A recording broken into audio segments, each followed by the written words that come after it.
तो आकारी केली का आमचे लोक बांबू घेऊन गेले, तो पाचर ठोकली घेऊन मोठा फोटा ठोकली. गाव खेड्यातल्या एकाही ओबीसी बांधवांना केला, कारण छगन भुजबळला दंगल घडवून आणायची. सगळ्या मराठ्यांना ओबीसी दंगल घडवण्याचं जातीय तेढ निर्माण करायचं काम करत असेल तर फक्त एकटा छगन भुजबळ. एकमेकाला रात्री काय अडचण आली तर एकमेकाच्या मदतीला तांब्याभर पाणी घेऊन पळावं, भूमिकेत आपल्याला तितके मराठी व्हायला लागले.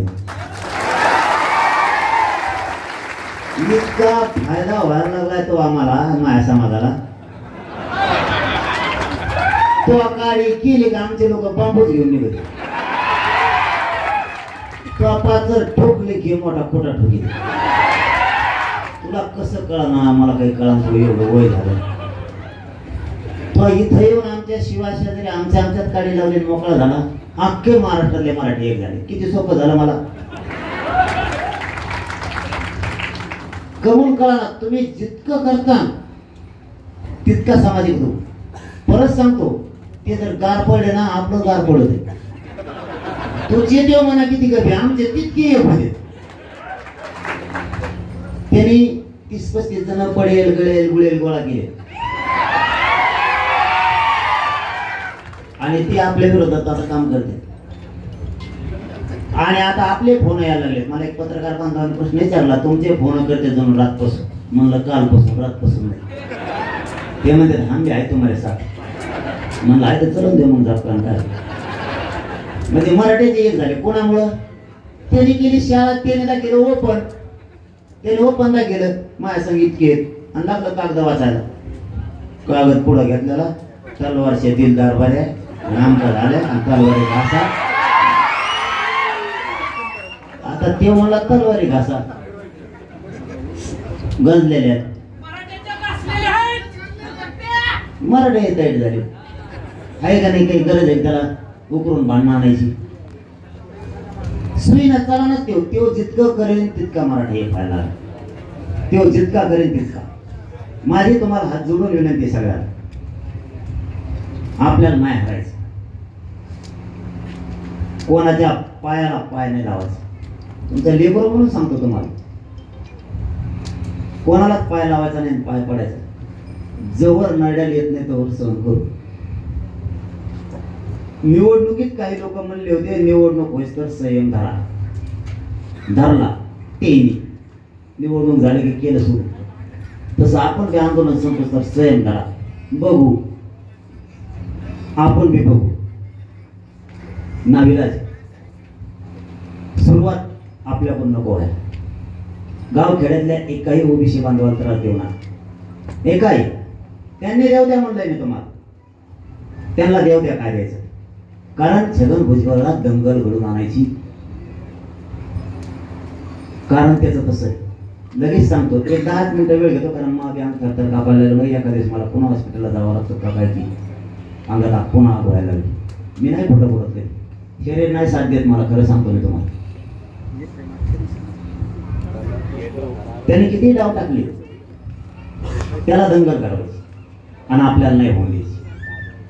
त्याचं कारण सांगतो.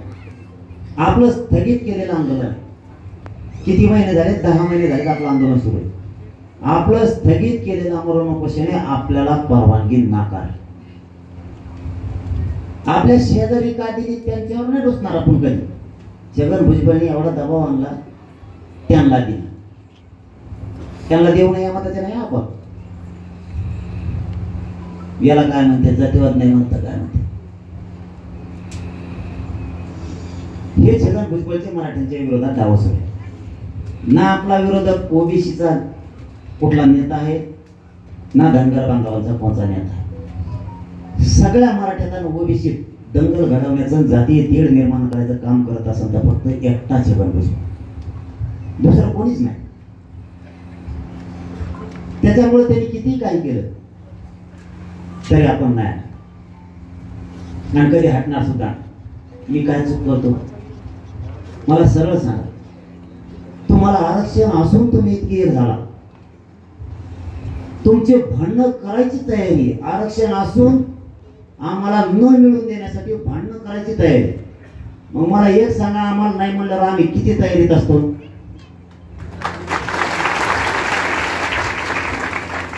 काही बांधवांचं म्हणणं आहे, मला फक्त शिवभावाच्या शेजारच्या लोकांना, अंतरवाडीतल्या गावकऱ्यांना सांगायचंय, सगळ्या ओबीसी बांधवांसह मराठ्यांना, तुमचं म्हणणं काय आहे मला नाही माहित, पण एक गावचा मानलेला पुत्र म्हणून का होईना एक सांगणं माझं आज कर्तव्य तुम्हाला म्हणून सांगतो. जिथपर्यंत ओबीसी बांधवांना ऐकायला येते तिथपर्यंत ऐका, अंतरवाडीतल्या आणि मराठ्यांना सुद्धा आणि सगळ्या जाती धर्मांच्या. तुम्ही अवश्य विरोध करा, मराठ्यांना आरक्षण मिळू नये म्हणून तुम्ही अवश्य विरोध करा. मराठ्यांकडून तुम्हाला कसलाही विरोध होणार नाही, ब्र शब्द काढला जाणार नाही, अंतरवाडी सुद्धा आणि अंतरवाडीच्या बाहेर सुद्धा. फक्त जे सत्य आहे ते स्वीकारा. सांगतोय, ऐकायचं तर ऐका, पटलं तर पटून घ्या, नसन पटायचं तर नका पटून घ्या. ओबीसीला आरक्षण 1967 ला दिलं, म्हणजे स्वातंत्र्य मिळाल्याच्या नंतर. हे फक्त मी अंतरवाडी आणि परिसरातल्या शिवभावांसाठी सांगतो, ऐका नाही तर नका ऐकू, सांगणं माझं कर्तव्य. स्वातंत्र्य मिळाल्याच्या नंतर ओबीसीला आरक्षण मिळालं 1967 ला, राहिलेल्या ओबीसींना मिळालं 1990 ला. हे झालं तुमचं. आता सांगतो आमचं. 1884 म्हणजे 150 वर्षापूर्वी मराठ्यांचं ओबीसी आरक्षण. तुम्ही आधी का आम्ही आधी? तुम्ही आधी आरक्षणात नसून तुम्हाला आमच्या नंतर दिलं गेलं तरी आम्ही विरोध केला नाही. ओबीसीला का आरक्षण नाही म्हणून. उदाहरणार्थ, या गावात 5 एकर जमीन आहे, ती आमची मराठा बांधवाची, पण तुम्ही काय म्हणाला, ती आमची, तुला नाही देत. याला इकत भांडण घेतलं म्हणतात का नाही म्हणत? तुमची तुम्हाला राहू द्या, तुमच्या जमिनीला आम्ही हात लावित नाही, पण तुम्ही आमची जमीन खाताय, ती आमची आणि तुम्ही म्हणता ती आमची, कारण 7/12 आमच्या नावावर आहे. हे मान्य करा. जमिनीवर घ्या. तुमच्या घरात तुम्ही ज्या राहता त्या घराचा 7/12 तुमच्या नावाने आहे म्हणून तुम्ही त्या घरात राहता. तसा घराचा 7/12 आमच्या नावाने, तरी तुम्ही म्हणता हे घर तू आणि घराच्या बाहेर होय, म्हणजे ही तुमची झाली दादागिरी. 1884च्या मराठ्यांच्या नोंदी कुंडीत असलेल्या मराठ्यांचं गॅजेट आहे. ज्यावेळेस ओबीसीला आरक्षण दिलं 1967 ला, त्यावेळेस त्याच्यात कुंडी मराठा सुद्धा आहे. तुम्ही कशाच्या आधारावर म्हणतात आमच्या धक्का लावू नका, आमचं ताट खाऊ नका, आमचे भाकरी खाऊ नका? समजून घ्या भावना. कोणता तरी नेता सांगतोय म्हणून आपण काहीतरी बिघडायचं आणि रोष व्यक्त करायचा. शेवटी एकमेकाच्या दारावर एकमेकांना आपल्याला हसलेले चेहरे बघायचे, एकमेकाच्या गल्लीतून जाताना एकमेकाला चालता राम राम घालत जायचं,